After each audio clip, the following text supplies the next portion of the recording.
Realme GT60 purple, just কালারটা দেখুন। আর specially কিন্তু এই মোবাইল ফোনটা খুব বেশি মার্কেটে অ্যাভেলেবেল নেই, বা তো এই হচ্ছে সেই কেস। 120 ওয়াটের এই যে অ্যাডাপ্টার দেখতে পাচ্ছেন, এটা সুপার ভোক আছে। তারপর অ্যাবাউট ডিভাইস এসে গেছি, দেখুন এই হচ্ছে অ্যাবাউট ডিভাইস, যেটা অ্যান্ড্রয়েড 14 ভার্সনে রান করছে। আজকে যে মডেলটা আনবক্সিং করছি এটা হলো Realme GT60। এর আগেও আমরা GT60 আপনাদের আনবক্সিং ভিডিও দিয়েছি, বাট এটা কিন্তু স্পেশাল এডিশন, আর যেটা কালার হচ্ছে পার্পল কালার। এছাড়াও আরও দুটো কালার আছে, সিলভার এবং গ্রিন। তো আমরা 8GB 256GB ভেরিয়েন্ট, যেটা ইন্ডিয়ান প্রাইস 32,999 টাকা, সেটাকে আনবক্সিং করছি। জাস্ট তার লুকসটা দেখুন এবং কভার করার চেষ্টা করব ওভারঅল যে ফিচার্স আছে সেটা। তো আমরা আনবক্সিং ভিডিওতে এখন চলে এসেছি। এই হচ্ছে সেই ফোন। তো আমরা ফোনটাকে একটু সাইডে রেখে দেবো। রেখে দেওয়ার পর ইনবক্সে কী কী দিচ্ছে কোম্পানি থেকে সেগুলো একটু আপনাদের দেখিয়ে দিই। যেটা 120 ওয়াটের এই যে অ্যাডাপ্টার দেখতে পাচ্ছেন, এটা সুপার ভোক আছে, যেটা ফাস্ট চার্জিংয়ের কাজ করছে। সেটা C type A to C কানেকশানে পাচ্ছেন। এই হচ্ছে তার USB কেবল। তো এটা দিয়ে আপনার ফাস্ট চার্জিং কাজ হবে। এরপরে আমরা এক্সট্রা অ্যাডিশনাল যেগুলো থাকে, কভার থেকে শুরু করে সিম ইজেক্টর এবং ইউজার গাইড, তো সেটা আমরা আনবক্সিং করছি। এখানে এই যে বক্সটা দেখছেন, এই বক্সের মধ্যে সফট কেস দিয়েছে, যেটা একটা প্রিমিয়াম কেস। তো এই হচ্ছে সেই কেস, তার সঙ্গে ইউজার গাইডও কিছু রয়েছে, আর সিম ইজেক্টর তো রয়েছে।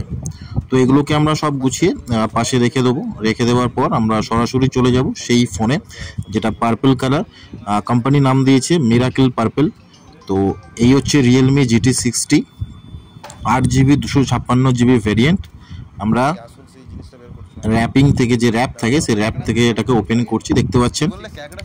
এই হচ্ছে তার ক্যামেরা সেটআপ। তো ফোনটাকে আমরা র্যাপ থেকে আনবক্সিং, মানে র্যাপ থেকে খুলে নিচ্ছি। র্যাপ থেকে খুলে নিয়ে এই হচ্ছে Realme GT60 পার্পল, জাস্ট কালারটা দেখুন, অসাধারণ লুকস। আর স্পেশালি কিন্তু এই মোবাইল ফোনটা খুব বেশি মার্কেটে অ্যাভেলেবেল নেই, বা এই কালারটা, মোবাইল ফোনটা অ্যাভেলেবেল আছে বাট এই কালারটা কিন্তু খুব বেশি অ্যাভেলেবেল পাওয়া যায় না। আমরা অনেক কষ্টের মাধ্যমে আপনাদের কাছে এই আনবক্সিং ভিডিওটা নিয়ে এসেছি। এই হচ্ছে সেই ফোন। আর এটা ফিচার্স একটু চলে যায়। এটাতে আপনার স্ন্যাপড্রাগন 7+ Gen 3 ফ্ল্যাগশিপ চিপসেট রয়েছে, যেটা 4 ন্যানোমিটারে বেস করছে। আর 120 ওয়াটের সুপারভোক চার্জার, যেটা 5500 mAh এর ব্যাটারি পাচ্ছেন এতে। প্লাস 3D কর্নিং গরিল্লা গ্লাসের ভিক্টাস 2 কিন্তু এতে সাপোর্টেড আছে। যে স্ক্রিন আছে সামনে, একদম স্ক্রিনটা ভিক্টাস 2-তে পাচ্ছেন। আর কোম্পানি দাবি করছে যে 6000 নিটসের ব্রাইটনেস পর্যন্ত এই ফোনটা যেতে পারে। আর সোনি 50 মেগাপিক্সেল OIS ক্যামেরা, তার সঙ্গে vapour cooling, iceberg vapour cooling, সেটা কিন্তু আপনি পাচ্ছেন। আর AI এর কিন্তু অনেক ফিচার্স এই মোবাইল ফোনে রয়েছে। তো আমরা এখানে একটু আপনাদেরকে আরেকবার হাইলাইট করে দিচ্ছি বক্সের মধ্যে যে সমস্ত ফিচার্সগুলো লেখা থাকে, যেগুলো কনফিগারেশন আছে। এই হচ্ছে 120 ওয়াট সুপারভোক চার্জ স্ন্যাপড্রাগনের প্রসেসর, যেটা 7+ Gen 3। তো AI যে কাজটা বলছিলাম, যে AI এর অনেক রকমই ফিচার্স আছে, যেটা একটু আপনাদের সামারি করে দিই।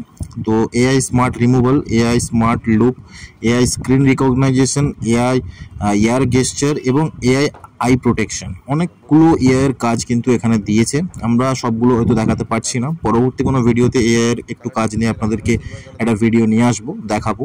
তো আমরা ফোনটাকে বুট করছি। এই হচ্ছে ফোনটার ওভারঅল ডিসপ্লে থেকে শুরু করে লুকস। তো আমরা যথারীতি যেমনভাবে বুট করে ফোনটাকে বুট করে নিচ্ছি। আর এই ফোনটাতে কিন্তু আপনি ডুয়াল স্পিকার পাবেন, যেটা মাথার উপরেও একটা স্পিকার আছে এবং নিচেতেও স্পিকার রয়েছে। আর এখানে কিন্তু ইন ডিসপ্লে ফিঙ্গারপ্রিন্ট রয়েছে, যেটা অ্যামোলেড ডিসপ্লে হওয়ার কারণে ইন ডিসপ্লে ফিঙ্গারপ্রিন্ট অ্যাভেলেবেল। আর Realme UI কিন্তু এটা একদম লেটেস্ট 5.0 যে Realme UI থাকে, সেটা এখানে আপনি পেয়ে যাবেন। তো আমরা ফোনটাকে বুট করে নিয়েছি। ফোনটাকে বুট করে নেওয়ার পর ওভারঅল একটা ফোনটার লুকস আপনাদেরকে দেখিয়ে দেবো। তো এখন আমরা সরাসরি চলে যাব ফোনটার যে অ্যাবাউট সেকশন আছে, সেই অ্যাবাউট সেকশনে গিয়ে আপনাদেরকে আরেকবার ডিটেলসগুলো দেখিয়ে দেবো। তো এই হচ্ছে Realme GT60, যেটা মিরাকেল পার্পল কালার। আমরা ফুল ব্রাইটনেস দিয়ে দিয়েছি এবং ফুল ব্রাইটনেস দেওয়ার পর আমরা অ্যাবাউট সেকশনে যাচ্ছি। চলে গেলাম সেটিংয়ে, এবং সেটিং থেকে যাওয়ার পর অ্যাবাউট ডিভাইস এসে গেছি। দেখুন এই হচ্ছে অ্যাবাউট ডিভাইস, যেটা অ্যান্ড্রয়েড 14 ভার্সনে রান করছে। আর এখানে ক্যামেরা যে লেখা আছে 32 মেগাপিক্সেল ফ্রন্ট ক্যামেরা, এবং প্রসেসর আছে স্ন্যাপড্রাগন 7+ Gen 3, 5500 ব্যাটারি। ওভারঅল সমস্ত কিছু ডিটেলস এই অ্যাবাউট ডিভাইসে দেওয়া থাকে। এবার আপনাদেরকে ওভারঅল যে লুকসটা বলেছিলাম সেই লুকসটা একটু দেখিয়ে দিই। তো দেখতে পাচ্ছেন এখানে সি টাইপ পোর্ট আছে নিচে, আর সিম লাগানোর যে জায়গা সেটাও কিন্তু নিচে রয়েছে। মাথার উপরে আয়ার ব্লাস্টার রয়েছে। আর এই পাশে আর ডান দিকে আছে আপনার পাওয়ার বাটন, যেটা লক স্ক্রিনে কাজ করে, এবং ভলিউম আপ অ্যান্ড ডাউন সেই বাটনটা রয়েছে। ওভারঅল লুকসটা কেমন লাগলো আর ফোনটার আনবক্সিং ভিডিও কেমন লাগলো আমাদেরকে কিন্তু কমেন্ট করে জানাবেন।